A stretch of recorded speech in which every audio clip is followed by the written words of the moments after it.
Your feet have evolved over millions of years to be in the optimum way for you to walk and run.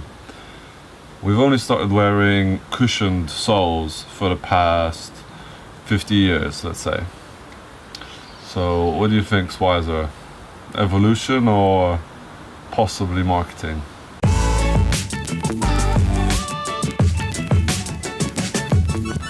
Hello people, it's Marty here with another video, and this video I'll be sharing with you guys something that I recently discovered and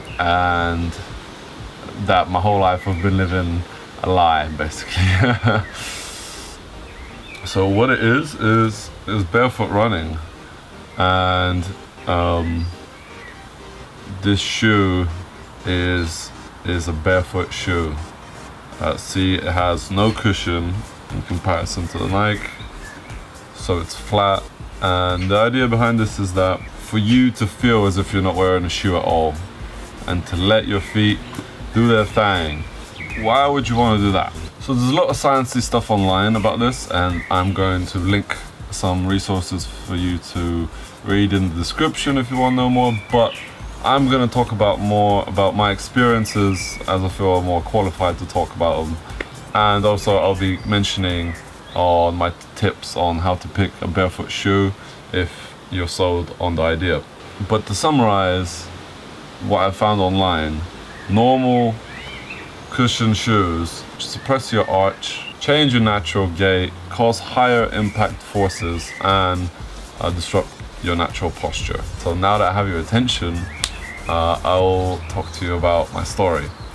So one of my singing teachers, well, my only singing teacher, showed me this brand called Vivo Barefoot, and he kind of said how it's meant to be more natural for your foot, and I was sold on the idea because I kind of had pain and stiffness in my legs and hips, and I wanted to give it a go.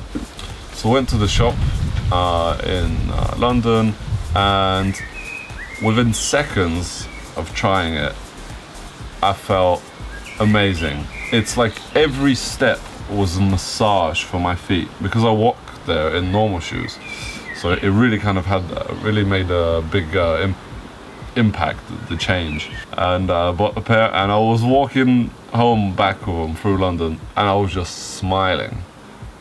You don't understand the feeling of just being happy to be walking.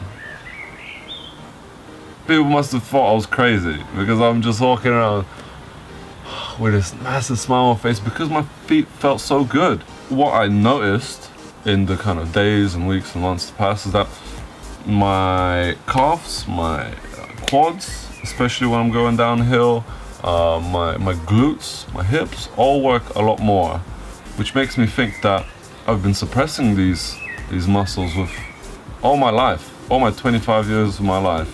But of course, I only had one pair, and these were kind of like formally everyday boots kind of thing. I had to still do my workouts with my Cortez, and instantly my feet did not like being in them. My feet felt cramped, uncomfortable, stiff, and my legs were a lot stiffer, and I was doing a lot of jumping jacks at the time because I was on the program, which I did a video for yesterday, and all those jumping jacks felt really, really bad on my knees. So I was like, this isn't working.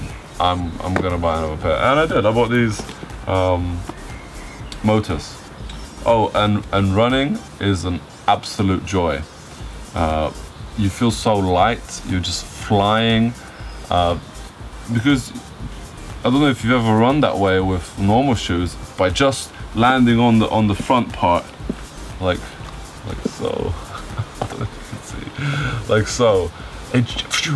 And your foot is working, it's springing you up, and it's just natural, and it's like you're flying.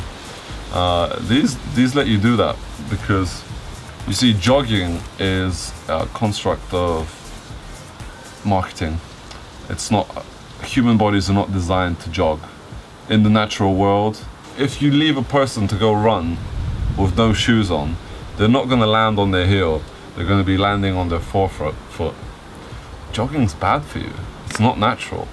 So for some of you who are kind of maybe younger, or even some who are my age or older, you might be thinking, oh, I can't live without my Nikes or my Adidas. It's part of me, it's my style, it's my fashion. Do you know what else was fashionable? Foot binding was fashionable in China until the 20th century. And it's the process of basically wrapping around your feet in bands to change their shape, just because it was considered a status symbol. And to us, we look at it now and we're like, wow, that's so weird and unnatural. But at the time, it was just fashion, you know, just style. So I'd like for you to think about that for a minute. Okay, so let's say I've sold you on the idea of going to try to buy some barefoot shoes. What would I recommend? Wear the thinnest socks you can when you go to the shop, or bring a spare. Because what I did when I bought the motors is that I wore kind of woolly socks, and it led me to believe that my feet were fit for them. But actually, my feet are a bit big, small for these. You should always have a thumb's width at the end, between your toes and the actual shoe. But I kind of have like 2 thumbs on these ones. Anyway, that's a different story. So yeah, wear the thinnest socks you can. So I would recommend going to the store so you can try loads of different sizes and kind of get your size right. They do make them to the size you are with your normal shoes, but as you know, normal shoes kind of change from size to size. So definitely go out and find your barefoot shoe size. I seem to be a size 10, so I accept any donations. The other side of going to the store is that I do believe some shoe salesmen, saleswomen, salespeople work on commission. So I did feel like I was kind of pushed to buy a shoe that was definitely not my size. But you know, I just returned it later. And the other thing you could do is, because there's only 2 shops in the whole of UK for Vivo, although there's plenty of other barefoot shoes. I've only tried the Vivo, so I can only speak about them. There's only 2 shops. You can buy online and just kind of buy your normal UK size. And if you can try them on, there's a 100-day return. So that's pretty cool, you know. You can change your mind to 100 days. Definitely give them a go. Tip number 2 is to wear your barefoot shoes exclusively for a week to give you time for your feet to adapt. Because I was kind of changing between both of them. I feel like my feet were just like, what's going on here, you know? So just wear them exclusively for you to really kind of see what is going on. Maybe even more. I mean, you got 100 days to return them if you buy them online. So because they're really thin, they have this insole here, which is designed to...